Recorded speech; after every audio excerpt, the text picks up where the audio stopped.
Most Venerable Shadow Dr. Ashin Nainisara, Founder Chancellor Chicago International Buddhist Academy, Myanmar, Her Excellency Srimati Chandrika Bandaranaike, former President of Sri Lanka, Mr. Miyuru Kimichi, State Minister of Foreign Affairs, Japan, Pujya Sri Ravi Shankar ji, my minister colleague, Dr. Mahesh Sharma, Kiran Rijiju ji, General N.C. Beach, Director, Vivekananda International Foundation, Mr. Masahiro Akiyama, President, the Tokyo Foundation, Japan, Lama Lobjang, distinguished religious and spiritual leaders, venerables from the Maha Sangha and Dharma Guru. I am delighted to be here at the inauguration of Samvad, the global Hindu-Buddhist initiative on conflict avoidance and environment consciousness. This truly an esteemed gathering of spiritual leaders, scholars, and leaders from several countries of the world here, where Buddhism is a prevalent way of life. It is a matter of immense happiness that this conference is being held in India, including in Bodh Gaya. India is the ideal venue to host symposium of this nature.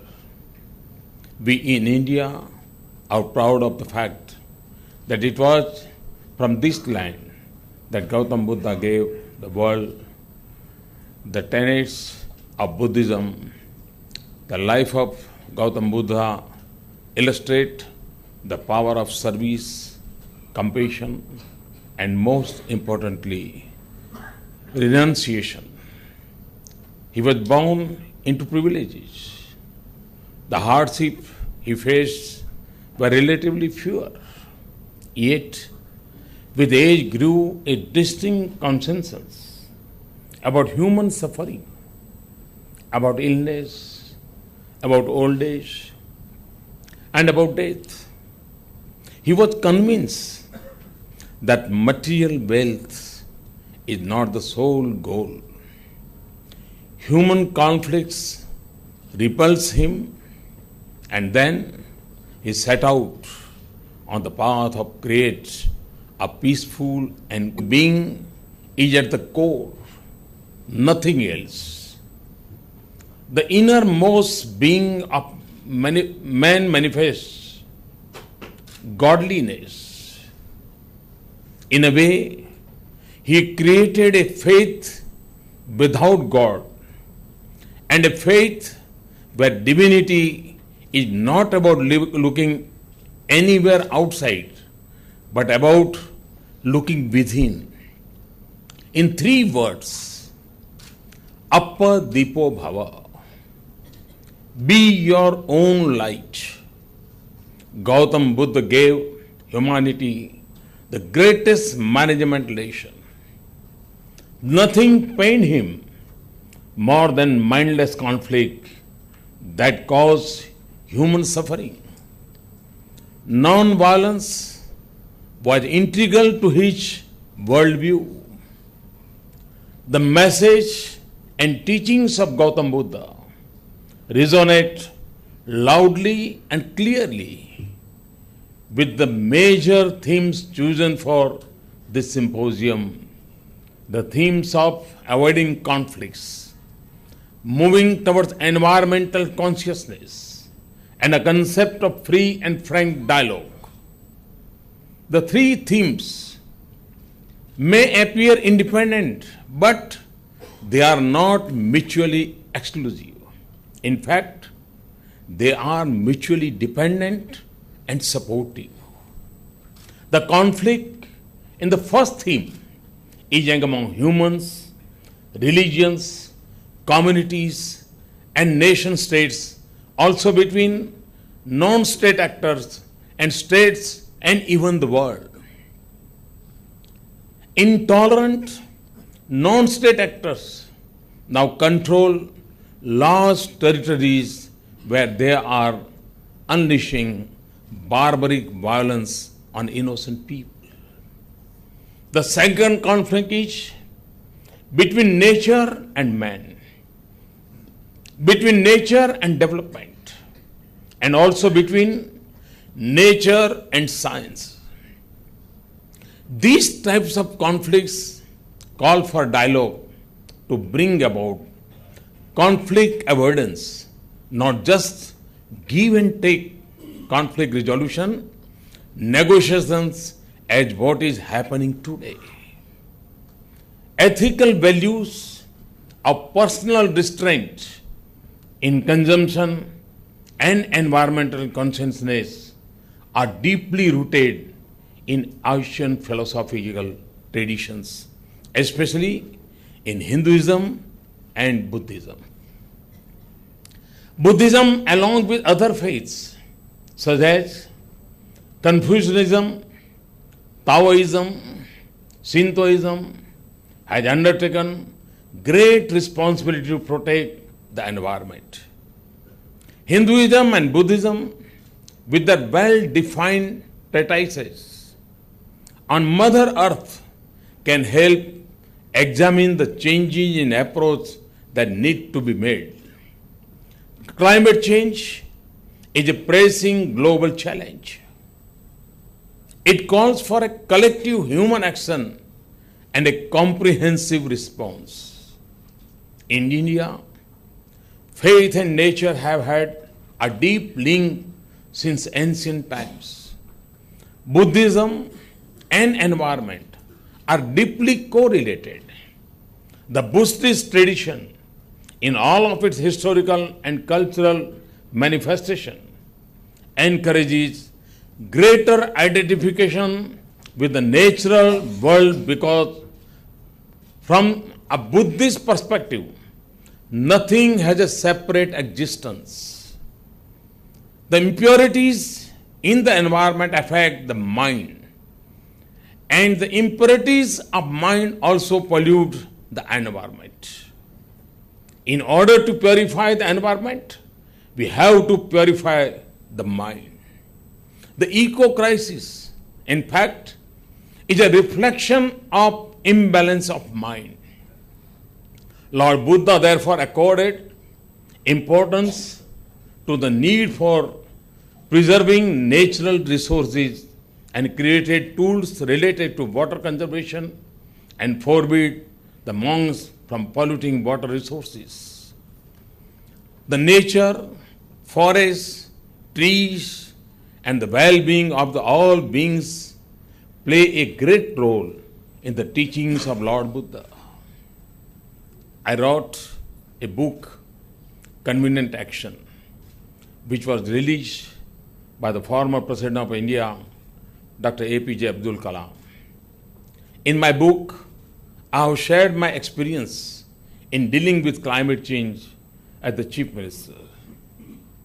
Personally, it is my reading of Vedic literature that educated me about the strong bond between humans and Mother Nature. We are all aware of Mahatma Gandhi's doctrine of trusteeship. In this context, I want to say that we, the present generation, have the responsibility to act as a trustee of the rich natural wealth for the future generations. The issue is not merely about climate change. It is about climate justice. Again, I repeat, it's not the issue about the climate change. It's about climate justice. In my view, the most adversely affected by climate change are the poor and the downtrodden. When a natural disaster strikes, they are hit the hardest. When there are floods, they are rendered homeless. During an earthquake, their homes are destroyed. During droughts, they are affected, and during extreme cold, the homeless suffers the most. We can't let climate change keep affecting people in this manner, which is why I believe that this course must shift focus from climate change to climate justice. The third theme, promotion of dialogue, calls for a shift from ideological approach to a philosophic one. Without proper dialogue, neither of the two themes of conflict avoidance is possible or workable. The severe limitation in our conflict resolution mechanism are becoming more and more obvious. We need significant collective and strategic effort to prevent bloodshed and violence. It is thus no surprise that the world is taking note of Buddhism. This is also a recognition of the historical Asian traditions and values which can be used to shift the paradigm to conflict avoidance, to move from the path of ideology to philosophy. The essence of the entire concept of this conference, including the first two themes, conflict avoidance and environmental consciousness, is contained in the dialogue part of it, which calls for a shift from the them versus us ideological approach to philosophic approach. It is necessary to inform the world about the need to shift from ideology to philosophy. When I spoke at the United Nations last year, I briefly mentioned that the world needs to shift from ideological approach to philosophic approach. A day later, when I addressed the Council for Foreign Relations, I expanded on this concept a little more. The essence of philosophy is that it is not a closed thought, while ideology is a closed one. So philosophy not only allows dialogue, but it is perpetual search of truth through dialogue. The entire Upanishad literature is a compilation of dialogue. Ideologies which close the gates for dialogue have the propensity for violence, while philosophy seeks to avoid it through dialogue.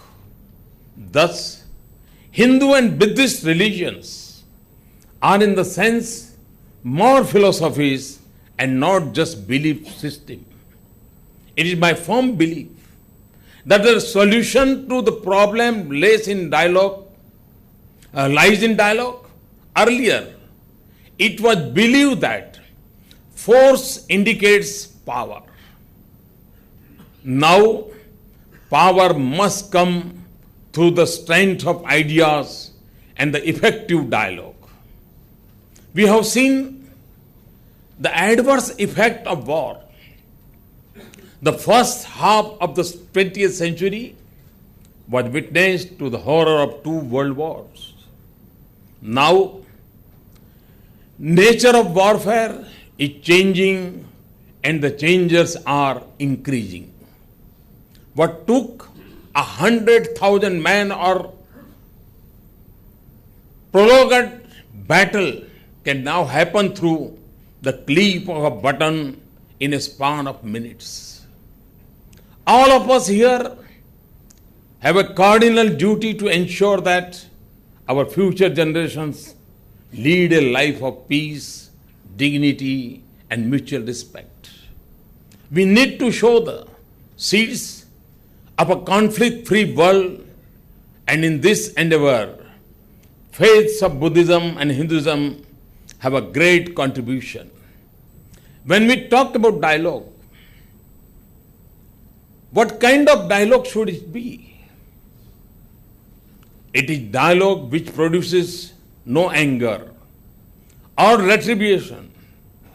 One of the greatest examples of such dialogue was the one between Adi Shankar and Mandan Mishra.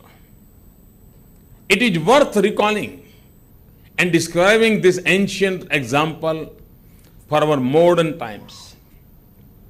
Adi Shankar, a Vedantic, who did not give high marks for rituals, was a young man, while Mandan Mishra was an elderly scholar and high ritualist who believed in animal sacrifice also.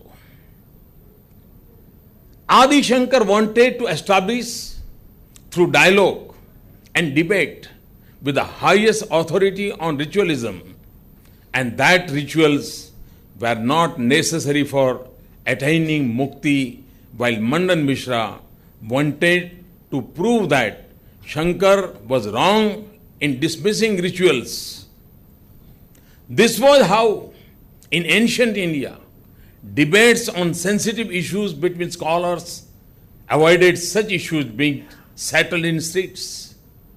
Adi Shankar and Mandan Mishra held a debate and Shankar won. But the more important point is not the debate itself, but how was the debate conducted. It is a fascinating story that will remain one of the highest forms of debate for all times for humanity. It was agreed that if Mandan Mishra lost, he would cease to be householder, Grostha Dharma, and accept sannyas. If Adi Shankar lost, he would give up his sannyas and marry and settle down householder, Grastha life. Mandan Mishra, a high scholar, offered to Adi Shankar, who was young and therefore Mishra considered unequal to choose a referee of his choice. Adi Shankar chose Mandan Mishra's wife, a scholar herself, as the referee. If Mandan Mishra lost, she would lose her husband.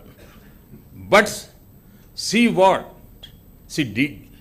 She asked both Shankar and Mandan Mishra to wear fresh garlands and then begin the debate, and said that the one whose garland loses its freshness would be declared as the loser. Why? Because if one gets angry, the body will develop heat, and as a result, the garland flowers will lose their freshness in that heat. Anger within is a sign of defeat. On this logic, Mandan Mishra was declared as having lost the debate, and he accepted sannyas and became disciple of Shankar. This demonstrates the vitality of dialogue, and that too, dialogue without anger and conflict. Today, in this August gathering, we are people of different nationalities, with different lifestyles, but what binds us is the fact that the roots of our civilization are even shared philosophies, history, and heritage. Buddhism and Buddhist heritage have been a uniting and binding factor. They say that this century is going to be an Asian century. I'm very clear that without embracing the path of ideals shown by Gautam Buddha, this century cannot be the Asian century. I see Lord Buddha doing to our collective spiritual well-being what global trade did to our collective economic well-being, and the digital internet did to our collective intellectual well-being. I see Lord Buddha in the 21st century across national borders, across faith systems, across political ideologies, playing the role of bridge to promote understanding, to counsel patience, and to enlighten us with tolerance and empathy. You are visiting a nation that is extremely proud of its Buddhist heritage.